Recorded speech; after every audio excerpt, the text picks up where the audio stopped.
Olá, queridos, bem-vindos a mais um Grow Podcast, seu podcast de business, inovação, empreendedorismo, investimentos, estratégia e o fascinante mundo dos negócios e das carreiras. Estamos no SoundCloud, estamos no iTunes, estamos também em vídeo no YouTube e no IGTV. Toda semana conteúdo relevante, provocativo, leituras, análises, opiniões e agora nessa segunda temporada trazendo convidados especiais. E hoje um cara muito especial que o ecossistema do empreendedorismo me apresentou há muitos anos atrás e a quem eu venho acompanhando a história e de uma maneira meio engraçada, um pouco do que a gente vai falar hoje se mistura muito com a história dele, né, do Danilo, que está aí com a gente. Danilo, bem-vindo, bicho. Obrigado. Fala, Tiagão. Cara, muito agradecido pela oportunidade de participar aqui do Grow Podcast e de trocar com vocês, trazer algum conteúdo que seja relevante. Espero poder contribuir com o público, contribuir com quem ouve o podcast, assiste o programa lá no YouTube. Show de bola, show de bola.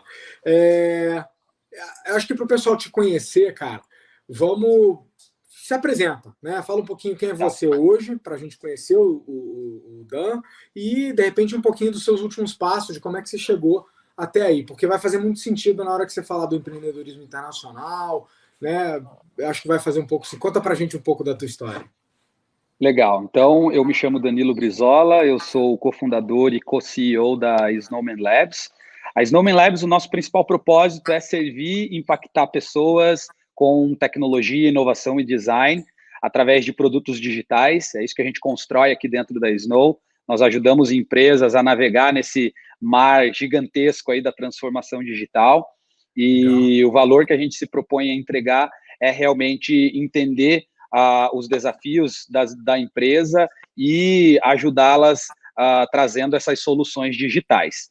E contando de forma bem resumida a história, né, a gente começou a Snow há 8 anos atrás, lá em 2012, e de lá para cá a gente vem explorando o mercado aqui nacional, o mercado internacional também. A gente teve o privilégio de, 2016, a gente iniciar uma operação lá nos Estados Unidos, e até é sobre isso que a gente vai comentar um pouco aqui, esse empreendedorismo internacional. E hoje a gente tem a operação aqui, a operação lá, contamos com clientes aqui no Brasil, lá nos Estados Unidos também. Você está aqui. Estamos. Tá. Eu atualmente agora estou aqui. Pouco tempo atrás você estava, eu lembro de ter falado contigo que você estava lá, né? Você passava aqui, resolvia umas coisas e voltava para lá. Então, exatamente. Tá joia, com a pandemia a gente está aqui. Joia, beleza. E aí, assim, a gente, nos últimos anos, temos puxado muito essa questão, né, da nossa presença, não só nacional, mas também uma presença mais internacional, porque a gente vê que os talentos que nós temos aqui no Brasil, eles resolvem muito bem os desafios de fora também, do Brasil. Cara, que bacana. E aí, você deu uma resumida aí, mas a história, então, da Snowman começou há 8 anos atrás, vocês começaram com uma operação local, já tinha esse drive de pensar para fora?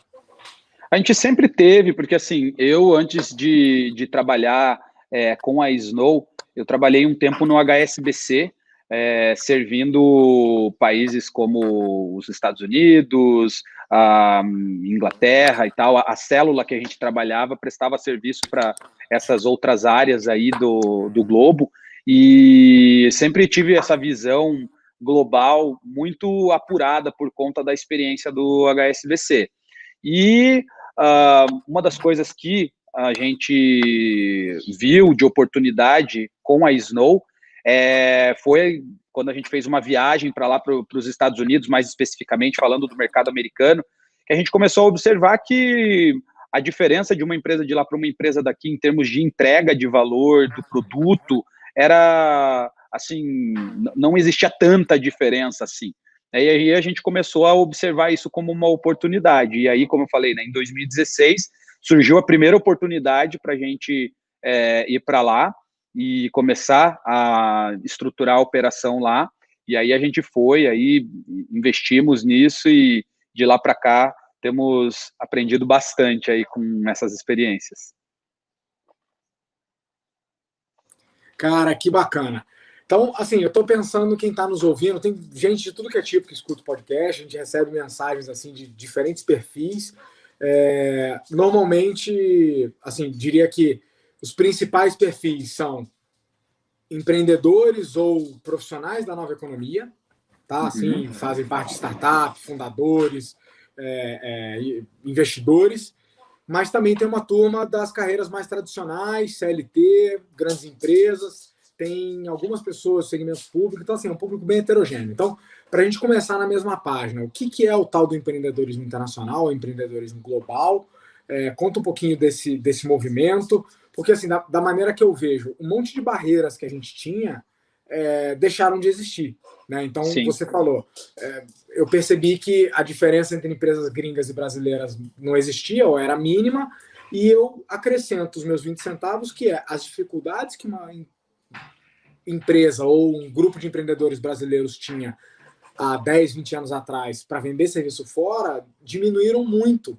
Né? Sim, Várias com barreiras certeza. geográficas, logísticas, culturais, idiomáticas até, né, com os tradutores em tempo real, cada vez mais apurados, né? Então, assim, conta pra gente o que é esse movimento do empreendedorismo internacional. Assim, começar explicando um pouco a base, né? O porquê que isso não é tão abordado aqui no Brasil. É um assunto que não é tão abordado pelas empresas, pelos empreendedores, empresários brasileiros. A gente tem um mercado muito grande, né? O Brasil tem proporções continentais, 220 milhões de consumidores, digamos assim, né? E isso deixa a gente muito confortável com o nosso mercado aqui. Então, e existem várias histórias de sucesso de várias empresas que montaram as suas estruturas aqui no Brasil e venderam só para o mercado brasileiro e foram super bem sucedidas, né? Porém, isso A maioria, vendo né, a inclusive. grande maioria, sim, grande maioria. Porém, a gente tem visto que esse movimento do empreendedorismo global ele tem se intensificado justamente por essas questões das barreiras que hoje a gente não tem mais.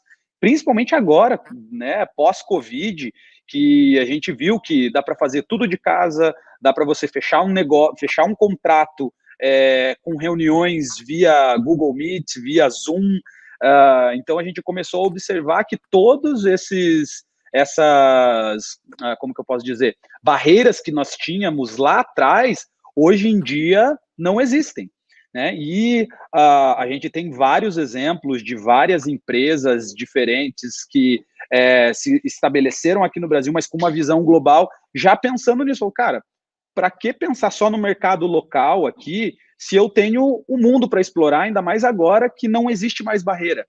Né? Então, esse é o conceito do empreendedorismo global. Não existe mais barreiras. Eu posso ter um produto que resolva o problema aqui de um brasileiro, mas também pode resolver um problema de um americano, de um português, de um francês, enfim, não existe mais a barreira. Né? E até tem uma história, um case que eu vi que me inspirou bastante, que é de um amigo, eu não sei se você conhece ele, curitibano aqui também, o Alessio, da Pipefy. Alessio Alonso. Isso. A gente co-investe nos negócios. Exato. E o Alessio, ele escreveu um texto que, assim, foi algo que me inspirou bastante, assim, né? Que foi quando De ele pensar conversou para com... fora. Exato. Quando ele conversou com um israelense e, tipo, porque ele ficou abismado. Ele falou, cara, eu não sei se eu vou contar a história direito, mas depois tem lá no blog dele, vou tentar também ser bem sucinto aqui na ideia. Ele foi conversar com um israelense, ele falou, cara, Israel tem tantas empresas, cara, é um paísinho pequeno, com uma sempre em guerra, né? Tipo, os vizinhos ali estão o tempo inteiro em guerra, e ainda assim sai muita inovação de lá e produtos globais. O Waze saiu de lá, né? Que o Google comprou, e vários outros produtos saíram de lá. E ele fez uma pergunta para o israelense, falou, cara, mas como que vocês conseguem ser tão competitivos assim? Ele falou, cara, metade da população de Israel trabalha para o governo, a outra metade trabalha no exército. Então, assim, a gente não tem consumo interno. Se a gente não pensar global desde o dia 1, a gente não existe. A gente não consegue subsistir. E por isso que lá em Israel, quando o cara pensa num produto, ele não pensa para o público interno só, para os israelenses. Ele pensa para o mundo, porque ele não tem consumo ali, é um país pequeno. E aí no Brasil a gente tem essa questão de que, tipo, cara, como a gente tem um público muito grande, um país de dimensões continentais, a gente fica na zona de conforto pensando só no nosso público interno. Esse post, né, que o Alex escreveu, assim, foi, como eu falei, um grande incentivador para realmente virar essa chave e falar, cara, é verdade, a gente precisa pensar global, né?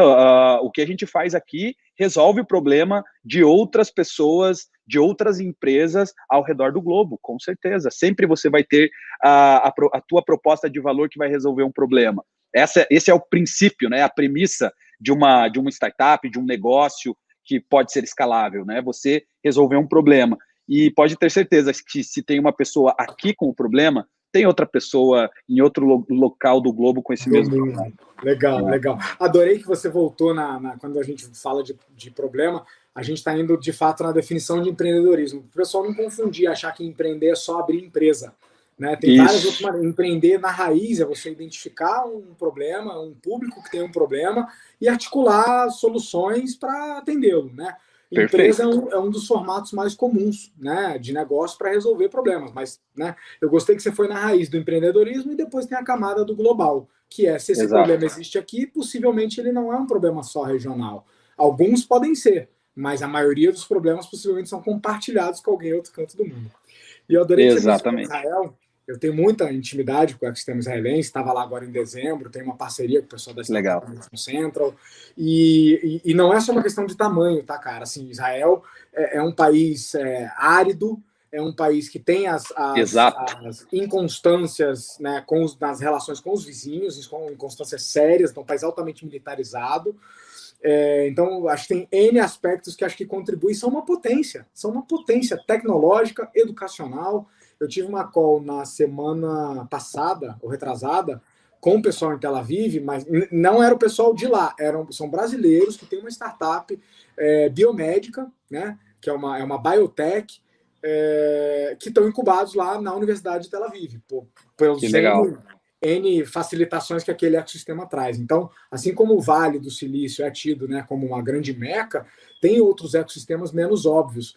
Um deles é Israel, né? O outro é Líbano, o outro, né, no leste europeu tem mais um, e aí por aí vai. Mas adorei que você trouxe isso, porque pensar além das fronteiras para eles é natural, e a nossa abundância às vezes nos limita, não é isso? Exatamente. Exatamente. A escassez faz com que você tenha que usar a tua criatividade e não ficar somente restrito ao público que você teria de consumo no teu país. Então, como você bem trouxe, a nossa abundância de recursos aqui, de consumo e tudo mais, de tamanho, faz com que a gente fique com o nosso pensamento só encaixotado Brasil, do qual não é verdade. Olha o paradoxo que isso é. Eu gravei uma das edições desse podcast com um camarada que é o Gods, que é da área de governança para a nova economia e tal, e a gente estava tratando contradições e dilemas e paradoxos dos tempos que vivemos. Olha que loucura. A nossa abundância, a conclusão que a gente chegou, acaba como resultado a limitar a nossa mente, porque a verdade é que quando você limita o seu mercado, somente o mercado local, você não tem 208, 220 milhões de consumidores. Na verdade, o seu mercado é sempre uma fatia da fatia da fatia do pedaço disso aí. Né? Não tem nenhum produto ou serviço que é virtualmente para todo mundo. É sempre uma fração desse mercado. Então, você acaba se limitando, porque se você somasse a fração desse mercado que tem esse problema, mais a fração desse mercado nos Estados Unidos, cara, era o dobro do mercado. Então, a nossa abundância, o nosso porte, acaba por limitar o nosso resultado final. Enquanto que Israel, pela sua limitação de recursos, tem que ser criativo para ampliar os resultados. Faz sentido isso, cara? Não, total. E isso eu acho que é inerente do próprio ser humano, né? O ser humano, a tendência dele é buscar o conforto. E nós, no mercado brasileiro, onde nós dominamos o idioma, onde nós dominamos a região, a cultura, é muito mais fácil. É muito mais fácil você ficar ali no teu cantinho quentinho, onde você já conhece, do que você explorar. E muitas vezes, e a gente mais para frente vamos falar sobre isso também, muitas vezes a gente é até limitado em pensar que, não, é impossível porque eu não tenho condições, não tenho recursos para isso. Não é para mim. Não é para mim. Internacionalizar, é que eu vejo que internacionalização, quando a pessoa pensa na palavra internacionalização, Já assusta. ela já vem com 350 mil cifrões junto, né? Que ela vai ter que investir e tal. Óbvio, você não cria um mercado sem um investimento, você precisa investir. Só que não é tudo aquilo que a gente, às vezes, sem fazer um exercício de pensar, a gente acaba colocando aquilo na mente que é muito difícil e é muito custoso e não vai dar, né? Porque realmente, no Brasil, a gente não é incentivado a isso. Nem a pensar sobre, né? Vamos falar disso sim, cara, sem sombra de dúvida. Mas eu queria dar um passo atrás na história, então, das oportunidades, né? Legal. Conta um pouco pra gente. Você está vivendo e respirando e operando no mercado norte-americano, e o que você acha que tem de oportunidades para empreendedores, principalmente na área digital, que acho que é onde você, né, nada de braçada aí, pode falar com mais propriedade. O que tem de oportunidades para um empreendedor que consiga olhar por cima desse muro, por cima dessas barreiras? O que tem aí de oportunidade?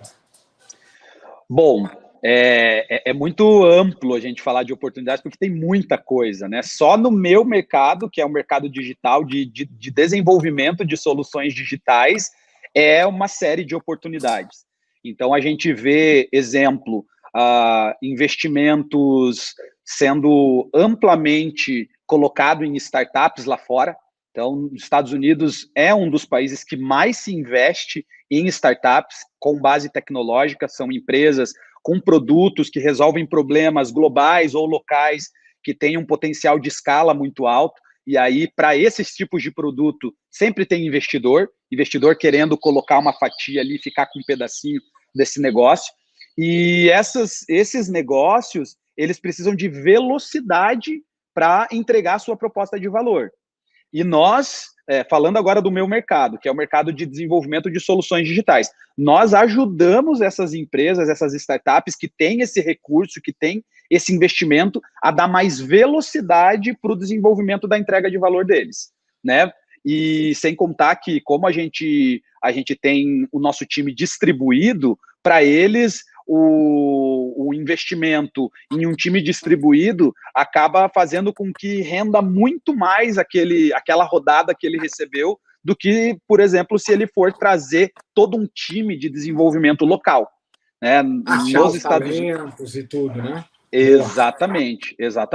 Então, falando dessa oportunidade do meu mercado, mas agora falando de outras oportunidades, é só a gente observar. Tem muita coisa que está acontecendo com relação a essa pandemia e tudo mais, que a gente já viu.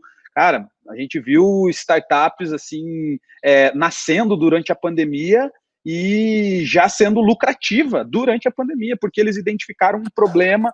Exemplo, eu estava vendo uma startup, se eu não me engano, na Romênia. Eles desburocratizaram essa questão do omnichannel, né? O que é o omnichannel, para explicar aí para quem nos ouve? Basicamente, o usuário poder comprar algum produto de alguma determinada loja em qualquer tipo de canal, seja na internet, seja físico, seja por um chatbot, seja por um aplicativo, enfim, vários canais para se acessar e comprar um determinado produto, né? E um dos principais problemas que tinha antes da pandemia, que muitas empresas falavam, cara, o omnichannel é muito caro, é muito difícil, era a questão de consolidação de estoque, né? Esse era o principal problema. Pô, o cara comprar, por exemplo, na loja do shopping tal, né? Comprar pela internet e pegar na loja do shopping. Putz, mas daí como que vai repassar o valor para a loja do shopping e vai baixar no estoque? Exato. Cara, esse era um problemão. E aí os caras da Romênia, o que eles fizeram? Eles falaram, pensaram o seguinte, o vendedor agora, o cara, ele tá super ocioso, porque não tem ninguém mais indo na loja. Tá todo mundo em casa. Por que não esse vendedor funciona como um auditor de estoque. E eles desenvolveram uma soluçãozinha que, tipo, o cara vai lá no e-commerce da loja, compra, já vai uma notificação para o vendedor do shopping, por exemplo, que está lá ocioso, e ele já vê, opa, ele quer esse produto, deixa eu ver se tem no meu estoque aqui. Pô, tem no meu estoque. Ele já manda uma notificação para o e-commerce, o cara já avisa ele, ó, tem aqui no meu estoque, você pode vir pegar aqui ou a gente manda para tua casa que chega aí via motoboy em 10 minutos, sabe? Então, tipo, eles resolveram um problema com uma solução super simples, que é usar o próprio tempo ocioso do vendedor, que agora não tem que mais aquele fluxo de pessoas entrando no shopping, né? E super resolveu um problema que antes era mega complexo. Legal. Então, pensando na oportunidade, ela sempre vai existir onde tiver um problema. Então, onde tiver um problema, sempre vai ter a oportunidade de você resolver, e às vezes a solução ela é muito mais simples do que a gente imagina. Cara, adorei. Bicho, se a gente tivesse combinado, não tinha dado tão certo. Eu adorei o teu exemplo por 2 motivos. Eu conheço o ecossistema romeno, estive em Bucareste pelo menos nos últimos 2 anos seguidos. Ainda é um ecossistema iniciante, né, do ponto de vista de empreendedorismo e tal, ainda tem muito para acontecer, mas é um país que, enfim, tem os seus passados lá soviéticos, então tem muita oportunidade, igual o Brasil, sabe? Para qualquer lugar que você olhe, saúde, educação, segurança, política, tudo tem oportunidade, logística, transporte, qualquer coisa. Sim. É ruim, é precário, sabe, carece de... Então tem muita oportunidade. Então é um sistema que, apesar de ainda pequeno e pouco maduro, está crescendo muito rápido, né? Tem pouco investidor e tal, mas é um ecossistema bacana. E o segundo motivo que eu adorei o teu comentário é que hoje nos stories eu estava comentando sobre isso, sobre o Omnichannel, no episódio, se não me engano, no 27 desse podcast, a gente falou sobre o Omnichannel, sobre a integração dos canais, e eu tenho um cliente que nesse momento está fazendo isso. E ele utilizou uma solução muito parecida com a sua, só que para o problema de vendedores. Porque, assim, quando você tem que digitalizar, principalmente de uma hora para outra, a sua operação, você tem que montar um time, né? Uma das obrigações é montar um time de vendedores. Então, quem é que vai receber os pedidos online, interagir com a plataforma e tal, não sei o quê. E os vendedores, ao mesmo tempo, um grupo de vendedores em casa, ocioso, porque as lojas ainda estavam fechadas. Então, a solução não óbvia e nem um pouco sexy, porque não é tecnológica, vamos utilizar os vendedores da loja por WhatsApp, cara. Porque é onde todo mundo está. O cliente já está no WhatsApp, os vendedores já têm WhatsApp, todos já têm celular e conexão. Eles já são treinados, já estão sendo pagos, estão loucos para trabalhar. Cara, quem é a melhor pessoa para atender o cliente do que aquele vendedor? Então, assim, é muito próximo, né? Você falou ali mais de fulfillment, de estoque e tal, mas eu lembrei disso porque às vezes a solução, você comentou disso, a solução nem sempre é tão complexa ou tão difícil, né? Às vezes o inovar está no simples, no óbvio que a gente não vê. Cara, e usar muita coisa que já existe. Às vezes a gente pensa que a inovação é construir um produto do zero. É usar uma empresa como a Snow e desenvolver. Eu posso estar sendo um contrassenso aqui, né, com o que a gente faz aqui na Snow, mas eu já explico o porquê isso.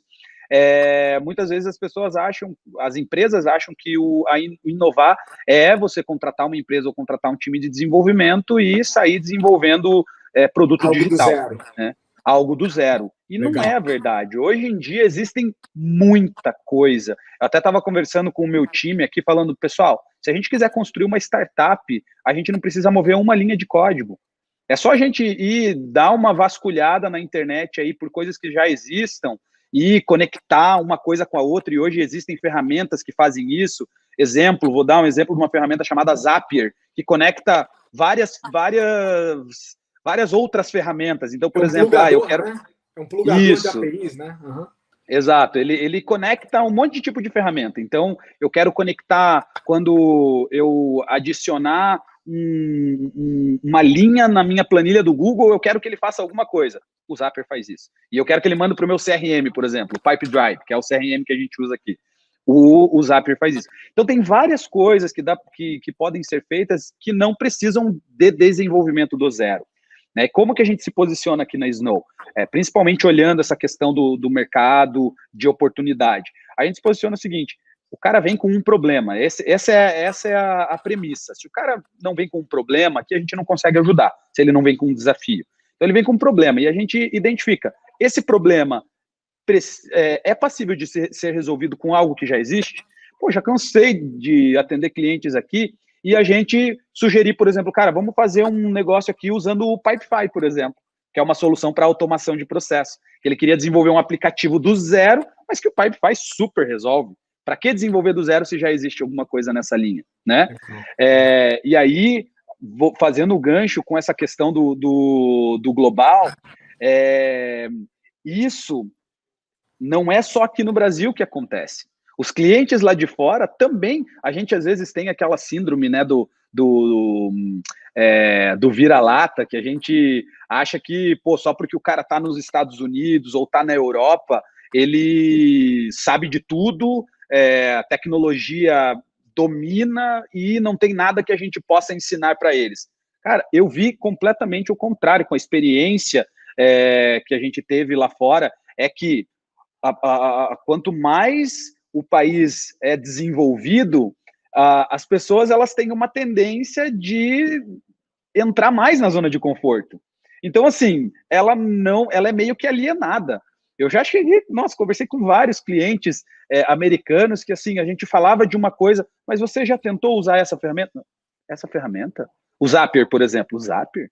Nunca ouvi falar. O que é isso? O que faz? Né? Às vezes a gente tem aquele preconceito de que, pô, a gente vai chegar lá, os caras já vão saber de tudo, não precisamos ensinar nada, eles que vão ensinar a gente, e a gente já chega meio com aquela questão assim, puxa vida, o que será que eu posso agregar aqui? Mas tem muita coisa que a gente pode agregar. Cara, excelente, excelente. E aí, enfim, explorando um pouco mais essa questão, você mencionou a pandemia. A pandemia foi um copo de gasolina e uma série de mudanças que já vinham acontecendo no mundo, né? Eu lembro que mais ou menos no meio da pandemia, quando as coisas já estavam mais ou menos claras o que estava acontecendo, eu fiz um monte de pesquisa aqui, puxei uma porrada de dados de fontes confiáveis e fiz uma websérie, né? Chamei de O Novo Normal. E eu lembro que uma das coisas que a gente falou foi a pandemia foi um acelerador de alguns movimentos sociais que já estavam acontecendo no mundo. Um deles é a digitalização e a remotização do trabalho. Um pouco a forceps, né? Um pouco bruto, um pouco obrigatório demais para algumas empresas, mas acabou sendo. E aí eu estou juntando esse movimento de digitalização do mundo integralmente que aconteceu durante a pandemia com essas oportunidades que você está falando. E aí eu lembro de dois movimentos. O movimento do Global from Home, que a partir hoje da sua casa, né, daqui do QG, você consegue acessar e fazer negócio virtualmente em qualquer lugar do mundo. Né? Eu quero vender lá para a Romênia. Beleza, você consegue, né, vender para alguém lá em Constanza, lá perto do Rio. Né? Você consegue acessar, pesquisar dados sobre um cliente na Índia, você consegue vender e receber dos Estados Unidos, você consegue o Global from Home. E junto com ele, o Anywhere Office, que a partir do momento que o meu negócio funciona a partir da minha casa, ele funciona a partir de qualquer lugar. Né? Qualquer lugar que tenha uma conexão à internet. A gente vê muito do nomadismo digital, vários executivos, seja só saindo de grandes cidades, indo para cidades menores, com mais qualidade de vida, ou literalmente rodando o mundo e fazendo o seu trabalho de onde estiver, seja na Tailândia, seja em Curitiba. Como é que você vê um pouco disso, Sim. do Global from Home e do Anywhere Office? Bom, isso você falou, né, que a pandemia jogou um copo de gasolina, cara, eu acho que já foi um caminhão-pipa inteiro ali, né, de gasolina, nessas questões, principalmente falando sobre o Global from Home. E é muito interessante esse termo, porque, de fato, hoje, de qualquer lugar, a gente consegue acessar qualquer tipo de negócio, qualquer tipo de oportunidade. Até dando um exemplo, hoje eu tive uma reunião com uma empresa americana, e a gente conversou 40 minutos ali a respeito de oportunidades mútuas que nós temos. E, cara, como que eu conheci esses caras? Dando uma googlada ali e conversando, trocando uma ideia, LinkedIn, vamos conversar? Vamos conversar. E acabou, a gente está abrindo oportunidades juntos, viu que tem super sinergia e a ideia, a intenção é eles representarem a gente lá, a gente representar eles aqui, sabe? De uma reunião que aconteceu através de trocas de e-mails e uma chamada no LinkedIn. Então, isso vai ser cada vez mais comum. E eu acredito que com a pandemia, isso ficou mais comum também para gerações que não são da nossa geração, gerações um pouco antes da nossa. Ficou mais comum isso também. Então, agora não tem mais essa dicotomia, não, eu preciso ir lá, apertar a mão e tal. Óbvio que isso sempre vai fazer a diferença em alguns casos, mas vai ser cada vez mais normal e mais comum fechar negócios globais, estando onde estiver, sem precisar ir localmente apertar a mão e assinar contrato ali, físico, papel, caneta, vai ser cada vez mais digitalizado. E a gente viu isso durante a pandemia. Só fazendo uma alusão, a gente fechou contrato com empresas de outros locais, tudo por ligações via Zoom, via Google Meet, durante essa pandemia, e funcionou super bem. Então, agora as pessoas elas estão mais abertas a isso. Legal, legal. Não, concordo totalmente. Agora, eu estava pensando aqui, você estava falando, eu vejo esse movimento, né? Cada vez menos vai ter empresa que você não consegue acessar digitalmente, que vai ter alguém que não está no LinkedIn. Eu lembro muitas vezes perguntar, cara, teu LinkedIn, não tenho, não uso e tal. Hoje, não está lá, não existe, né? A tua empresa não tem site, ela não existe. A tendência dela deixar de existir. Claro, há exceções, né? Mas cada vez mais raras, cada vez mais esquisito. Como assim? Por que você está off the grid, né? Vai ser mais esquisito. Então, concordo com você. E fico pensando, eu tive a sorte de desenvolver uma carreira internacional já há quase uma década, então já faço negócio com muitos ecossistemas, muitos lugares. Então, para mim, o que a pandemia trouxe? Não a novidade de poder acessar essas oportunidades, mas a facilidade. Porque em muitos negócios o cliente fala, não, eu quero ter você aqui, você precisa estar aqui. Eu falo, cara, mas eu vou levar um dia de voo, mais um dia de jet lag, para conseguir estar aí e fazer um trabalho de 2 dias, para depois mais um dia de voo e voltar. Eu passo mais tempo indo e voltando do que agregando valor para você. Né? Isso não só impacta a minha saúde, me afasta da minha família, e é tempo que eu não consigo rentabilizar. Até trabalho na sala VIP do avião, do aeroporto, dentro do avião, mas não é a mesma coisa, né? Principalmente viagem longa, bagunça o teu fuso. Para a Romênia, por exemplo, chego na Romênia eu fico maluquinho, eu chego na Polônia eu também fico maluquinho. Então, mesmo para quem já fazia negócios internacionais, eu acredito que ficou mais óbvio que várias coisas podem sim ser feitas no digital. E também ficou óbvio que para algumas coisas tem que ser presencial, né? Tem algumas coisas que acho que não funcionam no digital, né? Mas legal. Eu tenho uma última provocação para você, cara. Por que uma última? Eu adoraria, né? Putz, o tema é uma delícia, você manja muito do tema, eu estou recebendo uma aula aqui, dava para a gente ficar horas, né? Dias. Mas a gente tem um compromisso aí com o pessoal de tentar deixar os recados curtos. Então, assim, tem um tema que a gente não tocou, que eu queria ouvir tua opinião. Você mencionou sobre o Global from Day One, né? Ou seja, começar desde o primeiro dia, pensando global, não pensando só nos clientes aqui, regionais, que falam a tua língua, que estão próximos de você. Eu lembrei de uma experiência que eu tive, meu filho, de uma experiência que eu tive na Europa. Na Eslovênia, eu estava fazendo uma série de visitas lá, fui numa aceleradora e tal, e aí falaram, nessa sala aqui está tendo, lá em Ljubljana, capital da Eslovênia, nessa sala aqui está tendo um café da manhã de empreendedores e tal, você quer entrar? Vou. Entrei e me apresentaram, falaram, esse aqui é o Aires e tal, e ele é um investidor anjo do Brasil. Cara, os olhos deram uma regalada. Eu fiquei pensando, eu percebi uma reação. Fiquei pensando se ela era ruim ou não e por que seria. Acabou ali as apresentações do que estava rolando, sério, fez fila para conversar comigo. E não foi pelos meus belos olhos. Foi porque que os caras veem? Brasil, 220 milhões de consumidores, vamos conversar. Então, todo mundo que tinha uma solução não local, que era basicamente todo mundo, porque lá para eles é normal, veio conversar. E aí eu percebi uma coisa, cara, que óbvio. Os caras têm uma população de 3 milhões de habitantes. Isso é um bairro de São Paulo e 2 favelas do Rio, né? Se ele nascer com a filosofia de que local, ele morre assim, ou ele é um negócio muito especial, muito diferenciado, ou ele morre em meses. Então, para eles, o normal já é começar pensando grande. Agora, eu fiquei pensando o seguinte, vários deles não tem nem o produto e serviço, ou a equipe não tem fit cultural para vender aqui.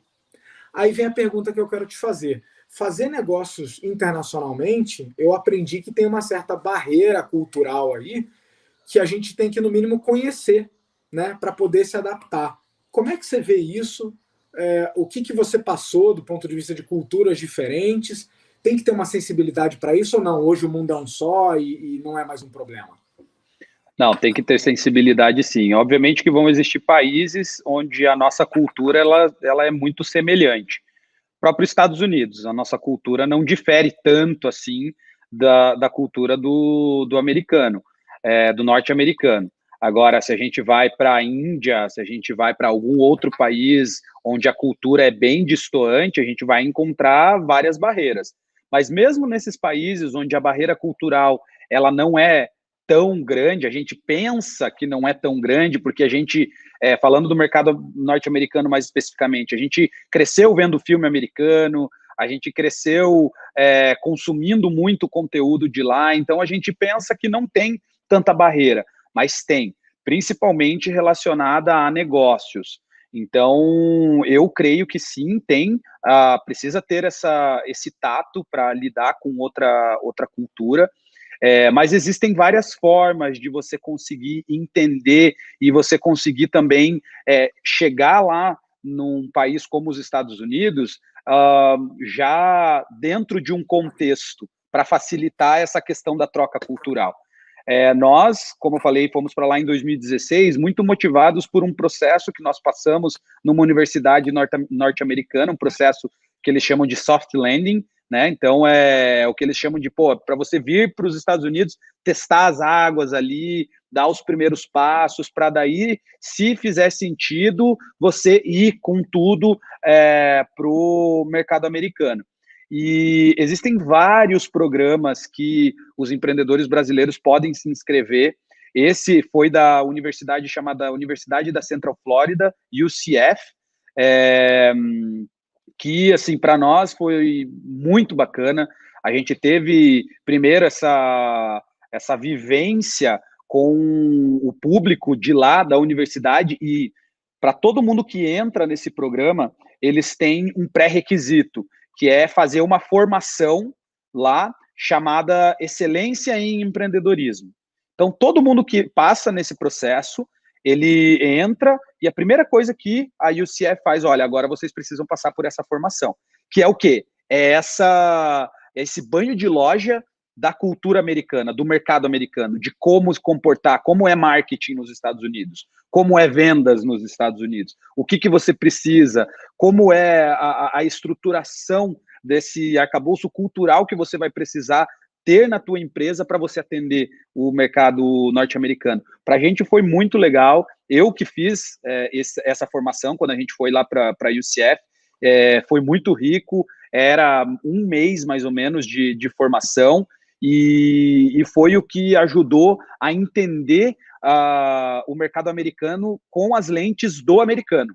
Então, ajudou a quebrar um monte de ideias erradas que a gente tinha sobre a cultura americana, sobre como é fazer negócio. Então, e isso, cara, não custou nada, né? Tipo, é uma formação que eles investem, e aí também trazendo uma característica do mercado, principalmente o mercado norte-americano, eles investem muito em empresas que querem ir para lá.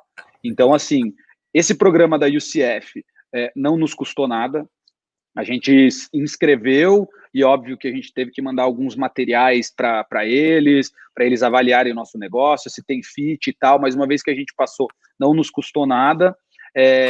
A única coisa que nos custava é que, assim, eles disponibilizavam um endereço físico para nós, uma sala e tal, e tudo mais. Mas, assim, metade do valor se você fosse alugar um imóvel, né, lá nos Estados Unidos. Então, é super subsidiado e incentivado. Num país como os Estados Unidos, eles incentivam demais essa questão de você abrir mercado e tudo mais. Então, para quem está nos ouvindo, uma ideia, se o empreendedor que nos ouve ele estiver pensando no mercado global, tenta encontrar essas iniciativas. Universidades estão cheias dessas iniciativas, câmaras de comércio desses locais estão cheias dessas iniciativas, aceleradoras estão cheias dessas iniciativas. Existem várias formas de você ir para o mercado global sem você precisar investir horrores, né? Como a gente começou falando, às vezes, quando a gente fala em internacionalização, a gente já pensa nesses cifrões que vêm junto, né? Puxa vida, eu não tenho recurso para fazer isso. Mas, às vezes, é muito mais força de vontade e descobrir os caminhos, né? Como bons empreendedores que encontram a solução para um problema, essa é uma solução. A gente correr atrás daquilo que vai gerar resultado e com um investimento que não é tão alto assim.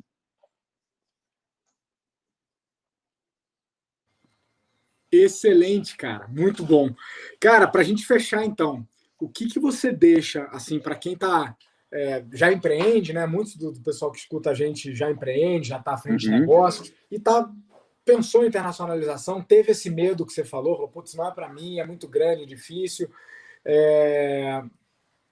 Ou para quem está pensando em empreender e já quer começar, de repente, pensando lá, que dica você deixa, que luz você joga, que caminho você abre? Legal. Existe um site que lá tem várias aceleradoras, incubadoras, que é o GUST, GUST.com. Se o empreendedor que nos ouve agora tem o interesse de ir para um mercado como o mercado americano ou o mercado europeu, entra lá no GUST. O GUST é uma plataforma que reúne aceleradoras, incubadoras, que abrem programas para quem quer aplicar a sua startup, a sua ideia, o seu negócio para algum país específico, né? E lá tem muita coisa, eu arrisco dizer milhares de aceleradoras, incubadoras, universidades com programas abertos que não vai custar nada para o empreendedor abrir o seu perfil lá no GUST e colocar qual que é a proposta de valor do seu negócio e começar a ver se existe algum programa de aceleração, de incubação, de universidade aberto para que ele possa aplicar o negócio dele. Então, eu super recomendo e acho que para o nosso ouvinte aí que está interessado nisso, é uma boa mão na roda.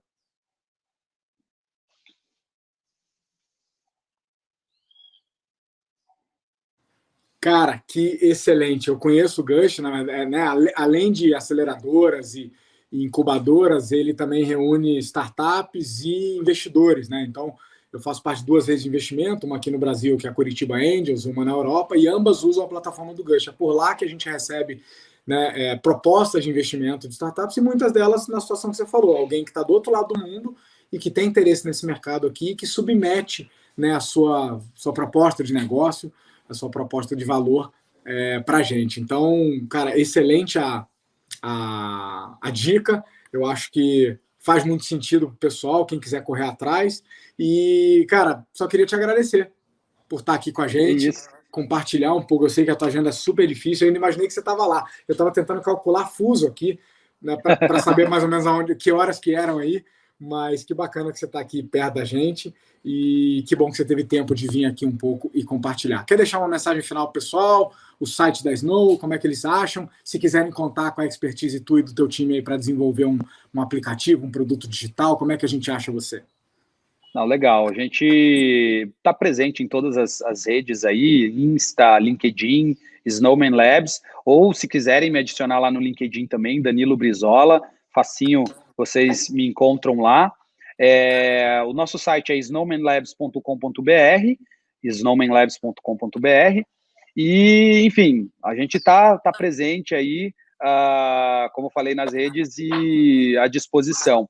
E o que eu gostaria de dizer, né, deixar a última mensagem aqui, é muito falando a respeito do propósito, né, sempre buscar entender qual que é o propósito, resolver o problema e buscar sempre uma solução que esteja integrada com tudo isso, com o propósito, com uma resolução de um problema. Então, é para isso que por isso que nós nos chamamos de empreendedores, né, sempre olhando ali uma oportunidade, uma solução para um problema.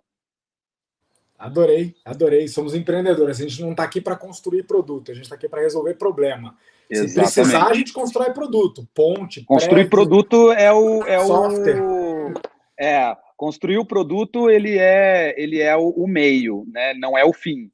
O fim é resolver o problema, é entregar a solução. Excelente.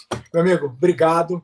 Adorei ter você Valeu. aqui com a gente. Você é um cara que essa vida me apresentou e que inspira demais e que ensina, que tem uma história muito bacana. E compartilhar isso com o nosso pessoal, acho que foi bom demais. Tá joia? Legal. Amigos, show de bola. Vocês ouviram aí, direto do cara, do Dan. O Dan, ele não estuda sobre empreendedorismo global, ele faz isso, né? Então é um cara que tem experiência para contar em cima disso. A história dele, ele deu uma boa resumida para caber no tempo, mas tem um monte de passagens bacanas aí que eu já escutei ele contando e que são são um MBA de internacionalização. Então, se você aí empreende e o que quer que seja que você oferece, entrega, resolve problemas que podem existir em outros lugares do mundo, tira a bunda do sofá, o caminho está dado, fala com o Dan, fala comigo e a gente faz acontecer. Beleza? Encontro vocês. Vamos que vamos, pessoal. É isso aí. Encontro vocês no próximo episódio do Grow. E é isso. Tamo junto, vamos crescer. Grow, valeu! Valeu!